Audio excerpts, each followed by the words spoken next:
রাস্তাটা যেটা করছেন এটা খুশি হই আলহামদুলিল্লাহ। সামনের দিক দিয়ে যদি করে দেন আরো খুশি হয়। আলহামদুলিল্লাহ, যে পরিমাণে রাস্তা আসিফ মাহমুদ সজীব ভুঁইয়া উনি যে পরিমাণে রাস্তা করে দিছে আলহামদুলিল্লাহ আমরা অনেক খুশি। এবং এর পূর্ব দিকে যে পরিমাণে রাস্তা আছে ওইদিকে অনেক ঘর আছে, 200-250 ঘর আছে।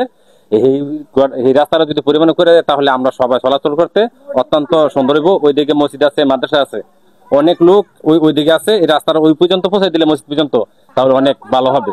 আসিফ মোহাম্মদ সজীব ভুঁইয়া রাস্তা যেটুকু করেছে এতটুকু আমরা খুশি আছি, কিন্তু আরো বাকি অংশগুলো আছে, ওখানে মসজিদ আছে, মাদ্রাসা আছে, ওই রাস্তাটা যদি একটু দয়া করে দেয় আমাদের সবার জন্য সুযোগ সুবিধা হবে। আমি প্রথমে ধন্যবাদ জানাচ্ছি আমাদের উপদেষ্টা আসিফ মাহমুদ সজীব ভুঁইয়াকে। তিনি এই পিপিয়া এই ভোলামন মার্কেট থেকে পিপিয়া মসজিদ এবং মাদ্রাসা পর্যন্ত একটা আরসিসি ঢালাই রাস্তা করে দিয়েছে।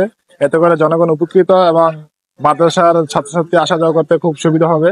ছাত্ররা আসা যাওয়া করতে, মুরব্বীরা আসা যাওয়া করতে অনেক কষ্ট হয়। এই রাস্তা হয়েছে আমরা জন্য ভালো বা আমরা খুশি।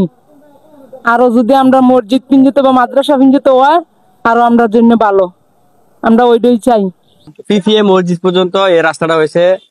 ধন্যবাদ আসিফ মাহমুদ সজীব ভাইকে, অসংখ্য ধন্যবাদ। যে এখানে বিশেষ করে মানুষ চলাফেরা করতে অনেক কষ্ট হইতো, অনেক ছাত্রছাত্রীরা যাইতে অনেক কষ্ট হইতো, তারা ওনার মাধ্যমে এই কাজগুলো হচ্ছে। আমরা অসংখ্য ধন্যবাদ।